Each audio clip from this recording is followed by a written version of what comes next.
In this tutorial, we're going to look at effect size in single case research design. So in this group, I have 3 participants, each with a baseline, treatment, and withdrawal phase. And let's say we're looking at something like anxiety symptoms. In this case, anxiety symptoms show progress when values decrease. So that's going to be important when we establish baseline. So our first method of establishing baseline is percent of non-overlapping data. Our baseline is going to be the most conservative measure of progress. So when we show progress with declining values, like with stress or anxiety, our baseline is our lowest value, which is 8. If we were looking at life satisfaction, which would be higher values, then we would use 15 as our baseline. That would be the most conservative estimate of progress. So anything exceeding 15 would be considered progress. But in this case, we're looking at stress or anxiety, and declining values show progress, so anything below 8. So what I can do here is I can highlight these scores here in Excel and click on Insert and choose my line graph, and I like line graph with markers. And you can see each of my phases here. So let's try that again. This time we'll just do it this way, so we can get rid of that 0 mark that we saw in there. There we go, that looks better. And so we can see each of our treatment phases of baseline, treatment, and withdrawal here. And so my baseline for PND, percent of non-overlapping data, is going to be the lowest point.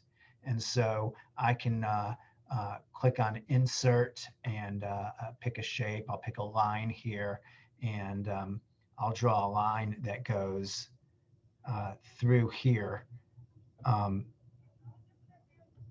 And I can even make that line darker if I want. There we go. Make sure it's straight.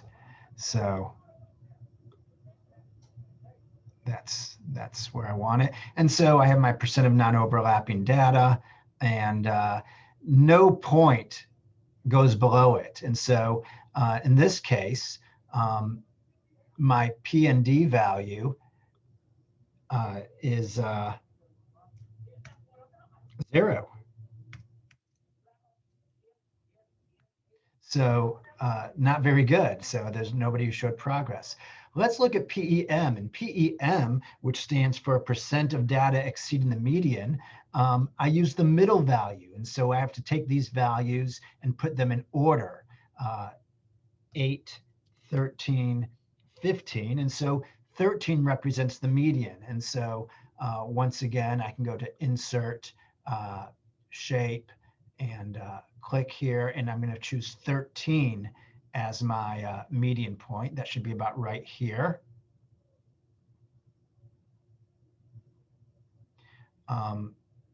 Actually, that value needs to drop a little bit. It needs to be right there. There you go. There's 13. And once again, I can make this a different line. And so now any value exceeding the median, and just remember, progress is for lower scores. So that's 1, 2, 3, 4 values out of 13. Why? So before, remember with PND, we had 0 out of 13. Here we have 4 out of 13. And so, with PEM, that's 4 divided by 13, and that gives me a 0.30. Not a very efficacious value. If I wanted to start looking at conventions for interpretation, here's a nice little table here that shows that values less than 0.50 are regarded as not effective, and so 0.31 is certainly not effective.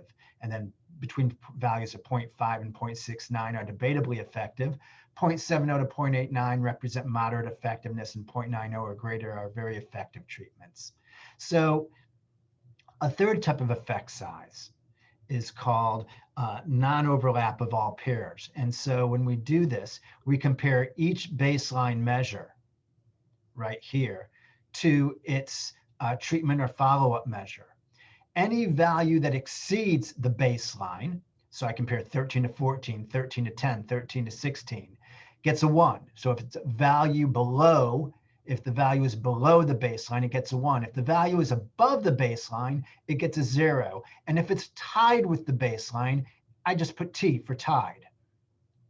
And I'm going to omit those from the analysis here. And so here we have 10 measures. We have 13 measures times 3. And so if, if you're doing your math, so we have 13 measures times 3, and we have 39 measures, but 2 are tied. So we have a total of 37 measures. Of those 37 measures, let's see how many are below the baseline measure. 1, 2, 3, 4, 5,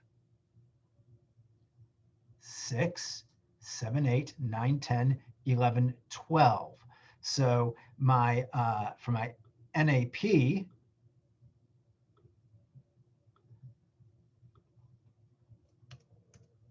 that would be 12 divided by 37, which is 0.32. Again, these are not very efficacious treatments for this participant. But that's how we do the 3 measures of effect size. There's other measures, but these are 3 common measures. PND is good if you have a stable baseline, but if you do not have a stable baseline, maybe PEM or NAP are better alternatives. So hope this is helpful to you.